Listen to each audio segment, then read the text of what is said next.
15 years into our relationship, my wife cheated on me. Following that betrayal, her daughter audaciously told me to grow up and let them be happy. In response, I chose to walk away from both of them. Despite their newfound regrets, I have already moved forward and am now here introducing myself on Reddit. It all began when I was 38 years old and met Lisa, who was divorced at 33 and had a 9-year-old daughter named Mia. At the time, I wasn't seeking anything serious due to just coming out of a long-term relationship. However, Lisa's spirited nature compelled me to reconsider my plans. Our relationship unfolded gradually, and within a year, I was deeply in love with her. Lisa possessed intelligence, wit, beauty, and was an exceptional mother to Mia. Although Mia was reserved initially, she eventually warmed up to me over time. I never aimed to replace her father, but I made sure to be present in her life. I attended all her soccer games, parent-teacher meetings, and was by her side through every flu season. As Mia entered her teenage years, she even started referring to me as Pops, a moment that brought tears to my eyes. Lisa and I never officially tied the knot as she was averse to involving the government again after her previous marriage ended poorly. Vorse and I may have respected our arrangement, but in all the ways that truly mattered, we functioned as a married couple. We handled bills together, built a life together, accumulated joint savings, and co-owned our house. I believed our relationship was strong and stable until last autumn.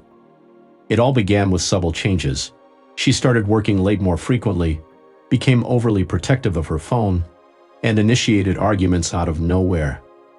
I initially attributed it to stress. Our daughter Mia had recently moved out for college, leaving Lisa to adjust to the newfound quiet. I even considered the possibility of a midlife crisis for her. I tried to offer support during this time. However, my world came crashing down when I stumbled upon incriminating messages. It was not intentional snooping. Her phone buzzed while she was in the shower, and out of curiosity, I glanced at it, assuming it was a work email. To my shock, I discovered a message from someone identified as R, expressing longing for their previous night together and wishing for a reunion. My heart sank. I chose not to confront her right away. Instead, I quietly collected evidence and delved deeper into the situation. Over the following weeks, I unearthed a trail of proof revealing her affair with a coworker named Robert for the past 6 months. They had been meeting in hotels, stays, lunches, and even weekend business trips that I now realize were romantic getaways. When I finally confronted her, she didn't bother to deny it. Instead, she sat there with arms crossed, staring at me as if I were the issue. She confessed that she hadn't felt alive in years, that she needed to rediscover herself, and that Robert made her feel truly seen. 15 years. 15 long years, only to be discarded as if I were nothing more than a long-term roommate. I informed her that I was leaving, packing up my things and walking away. I didn't seek revenge or a confrontation. I simply sought peace and closure. It was at that moment when Mia called me. She had always been close with her mother, a fact that I understood. However, the way she spoke to me shattered something within me that I hadn't realized could break. Mia said, "I understand that you're hurting, but maybe it's time for you to mature and allow Mom to find happiness. After all, you two were never legally married."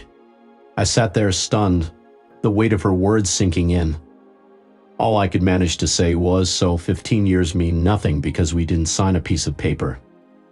Mia replied, "It's just the way life goes, Pops. People drift apart.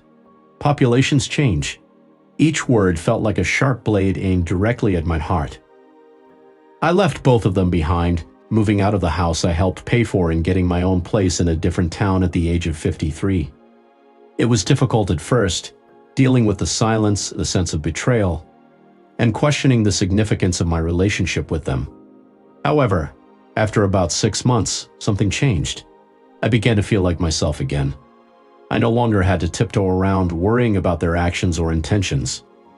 I rediscovered my passion for woodworking, started biking on weekends, reconnected with old friends, and even went on a few casual dates, which reassured me of my worth.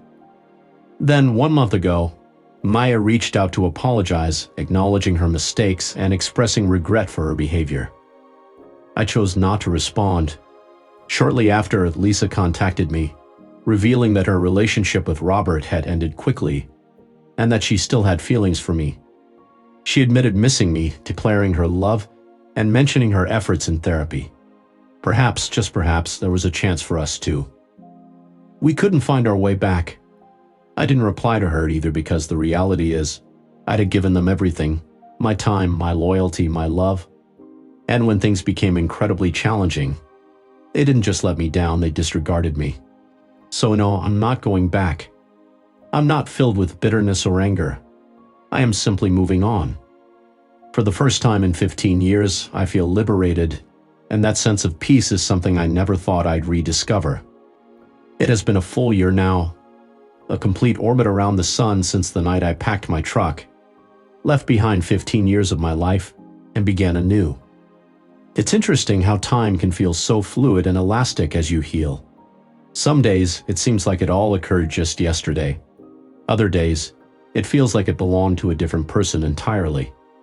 I never shared about the messages from Lisa and Maya with anyone, not my friends, not my colleagues, because I didn't seek approval. I wasn't interested in having people take sides. I had made peace with my choice, and that was sufficient for me. However, the world is small, and information tends to circulate. It turns out Lisa didn't. Lisa decided to cut ties completely. By betraying her own values, she destroyed her own world. It turned out that the man she cheated with, Robert, had a pregnant girlfriend that Lisa was unaware of until the woman confronted her at the office with evidence. This led to Lisa receiving a warning at work and being transferred to a less influential department with fewer friends, stuck in a distant cubicle. When Maya visited recently, there was hesitation on whether to welcome her. Peering through the peephole, it was noticeable that life's adversities had aged her eyes. Maya offered a cup of coffee, specifying it as black with 2 sugars, reflecting their shared history. As they sat on the porch, Mia didn't make excuses or plead for forgiveness, but reflected on how she had idealized her mother and only realized her flaws after their relationship had deteriorated. She came to a realization too late that I was the one constant she could have relied on. The only person who never let her down. She expressed her anger, saying it wasn't directed at me, but rather at the harsh reality that someone she cared for could behave so cruelly. It was easier for her to blame me rather than facing the fact that our mother had broken something important. As I gazed at her, I saw the girl who used to drift off to sleep on my chest during movie nights, the one I taught how to ride a bike, who sought comfort in my arms when her first boyfriend ended things. You used to call me Pops when you asked me to grow up, I gently reminded her. She looked down, acknowledging her past actions. I nodded understandingly, telling her she was young and didn't know better at the time. When she looked up and asked if perhaps we could share coffee one day, I'd offered a soft smile in return. Maybe, but not today, I replied honestly. I didn't shut the door completely, but I also didn't swing it wide open just yet. Because the truth they don't often share is that forgiveness and rebuilding a connection are not one and the same. At times, we forgive for our own peace, not because the other person necessarily deserves another chance in our lives. Lisa still sends me occasional messages, but I choose not to respond. I've come to understand that she regrets her actions, assuming I would always be waiting for her to come back. Yet I refuse to be a backup plan or settle for someone who views me as such. The most unexpected response from me, perhaps the cruelest, is to offer only silence. No drama, no anger, just quiet detachment. Recently, I had a serendipitous encounter at a charming bookstore downtown. I struck up a conversation with a woman in her 40s, clad in paint-splattered jeans and a warm smile that put me at ease. We chatted about books and dogs, and before she left, she invited me to visit her art studio nearby. While I haven't taken her up on the offer yet, it reminded me that life doesn't end at 50, or after heartbreak, or even after a profound betrayal that once seemed insurmountable. The ground shifted beneath you. Finding a new beginning often involves letting go of those who never truly understood you and embracing self-awareness. Around a month after our encounter at the bookstore, I passed by the art studio mentioned by a woman named Erin. I'd remembered her name because she had a humor reminiscent of Erin Brockovich, but with more creativity and less legal entanglements. Pausing at the storefront, I observed Erin's vibrant abstract artworks that seemed to pulsate with movement, as if the colors were hurled onto the canvas with intense emotion. Intrigued, I entered the studio. Erin glanced up from her painting, her hair tied back, clad in paint-splattered jeans. "Took you long enough," she quipped with a smile. We conversed for 2 hours that afternoon. Our discussion steered clear of past relationships and heartaches. Instead, we delved into topics like music, the comforting scent of sawdust, and the exhilaration of being immersed in creative flow. There was no pressure, no expectations, just a genuine sense of presence. It felt liberating. Since then, we've met up for coffee regularly. She has met some of my friends a few times, but we haven't defined our relationship as girlfriend and boyfriend. We are taking our time to get to know each other at our own pace. Meanwhile, Lisa contacted me last week, sharing about her personal growth journey involving therapy, journaling, and meditation. She expressed a desire to meet for closure. After some reflection, I decided to delete her email. I have come to realize that some people seek closure to reopen the door and re-enter your life, often to alleviate their own guilt. I don't feel obligated to provide that closure to Lisa, especially considering her past actions. My inner peace doesn't hinge on her seeking forgiveness. As for Mia, she has been less vocal.